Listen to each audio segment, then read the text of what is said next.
欢迎收看频道 DH 娱乐新闻，订阅频道，不要错过当天最热门的新闻。我们今天的时事通讯涵盖以下内容，不要再被带节奏了。肖战和杨紫反正不可能是一对。人是有名的，现在已经不是最简单的对与错了，而是舆论也有很多。他要么在今天被狂热者撕毁，要么在第二天被一个非常糟糕的媒体男人或女人揭露为整容手术，或者是一场地下恋情，反正就是各种谣言，各种谣言节奏。就在前几个月，肖战和杨紫合作出演《余生，请多指教》后的地下恋情屡见不鲜，一些网络系统发现是有眼睛和鼻子的人。不仅仅是肖战和杨紫修的爱情视频，还有肖战和杨紫在颁奖典礼上的互动场景。实话实说，如果传闻属实，小编也很庆幸这两位颜值爆表的姑娘能一起来狂热，一起探访婚姻的殿堂。毕竟肖战是在《陈情令》中为无限的位置上断言的，他已经成为一线名人，演技、颜值、男女都非常好。而杨紫早在2018年就凭借《香蜜沉沉烬如霜》中的紧密一角，一跃成为全新时代的现场观众女王，并顺利进入一线明星行列。现在她也是欢瑞公司的大姐。不要依赖你研究他们的方式，那些是天造地设的健康。但是谣言就是谣言，并不取决于事件是否承认或澄清。从肖战和杨紫的现代情况来看，他们绝对不可能成为一对。休闲企业内部有王者不再是王者的说法，即一线明星或一流大牌不会经常同时出现在电视剧集中。同样的，王者不再是王者的理念也适用于明星之间的婚礼。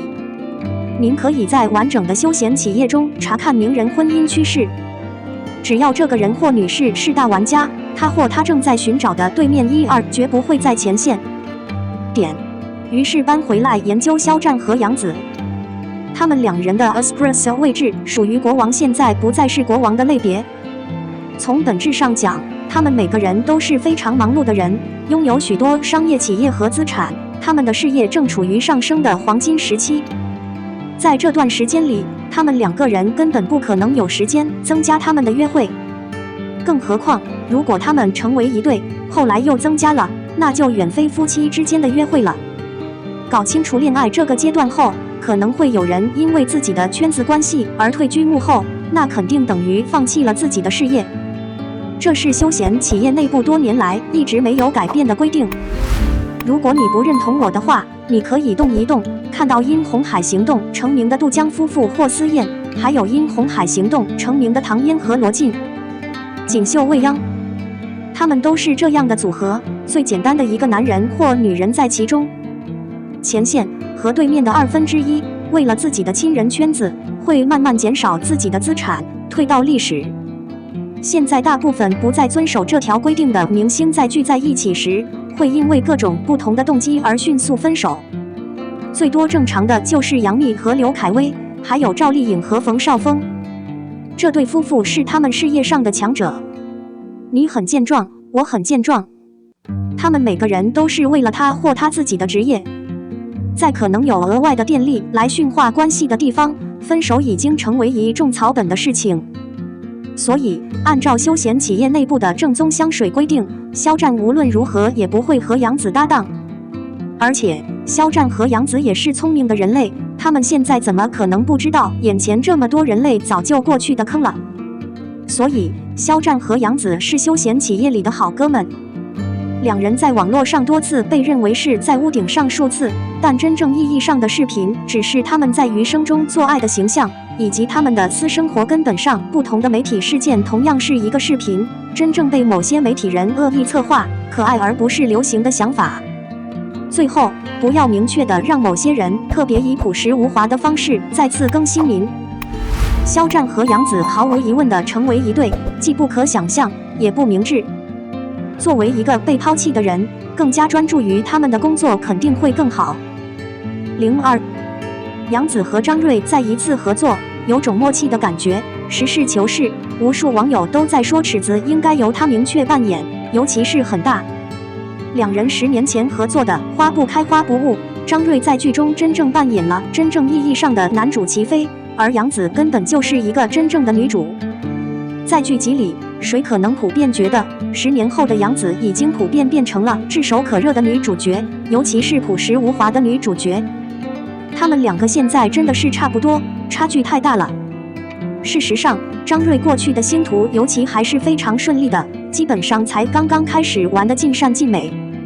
尤其是男主几部戏《新猪哥哥》中阿杰永琪的工作花不开花不误，男主齐飞的那种心境，他的起步阶段当然比一般的新人高出一大截，但是并没有掀起多大的波澜，在节目中也没有太出色的表现。之后他的作品肯定少了很多，更何况演艺事业一步步走下坡路，尤其是不做作。反正他再次出现在电影和电视剧中的时候，他一般只是承担了一些无关紧要的角色。无论如何，似乎是张睿的演技普遍有进一步的发展，难以置信的与以前相比。其实这一次，他基本上可以算是神香乳粉里特别基础的美男了，但看首领着急，他确实错过了车流。很可能张睿在他最难忘的永恒节目中没有选择帮助非常主要的真男人，而且他没有流量。张睿最起手的工作基本都是男主，简直没有一个工作真的选得很准，演那种吴姐有点吓人，偶尔基本需要明确的被吓到，演齐飞就是为了大部分都是加了炫光类的演技，所以在每一个实际意义上都难免会从真正意义上的男配中跌落到男配中。而这次在沉香如中 ，Chrome 却选择了把余墨的工作很好的把握住了，这也使得真正高起点的说法基本上是没有意义的，只是演技设置可以在所有真正重要的方面让自己的方式。说实在的，杨紫和程毅都是尽量从小配角上来的，工作的多样性让他们可以有效的把握好每一个工作，基本上更正常的发挥出来。不管杨紫有没有，我有点像扮演一个真正的小精灵的角色，特别常见，似乎他不会厌倦他，这肯定是真正的巨大。程毅虽然也有几分魅力，但身材明显是一种巨大的劣势，肩膀过紧帮助皇上的装束，基本没有那种高超的倾向，就好像一个大体上的小孩子，最近才真正意义上的长大成人。而张睿的脸基本都在往上，他的演技也确实发展了，而他那高大巨幅的画面本质上是异常至高无上的，可惜的是他现在一般都不是特别出名了。相信这次杨紫的无双身材真的能打到中超了，所以张睿也红了一个。总而言之，张睿不红一般是真正意义上的输给了现实世界，不是因为他真的很糟糕。在演艺圈里肯定有很多男性确切的时刻到基本成名了，张睿需要真正放弃100万岁的确切时间到真正的男主身上，其实不会太麻烦的。目前有网友普遍明确表示，就画面而言，尺子应该是真正的张睿演的。我们的新闻部分文此结束，欢迎把你们的想法留在评论区，大家一起讨论一下。欢迎，也别忘了帮我点个赞加关注谢谢大家。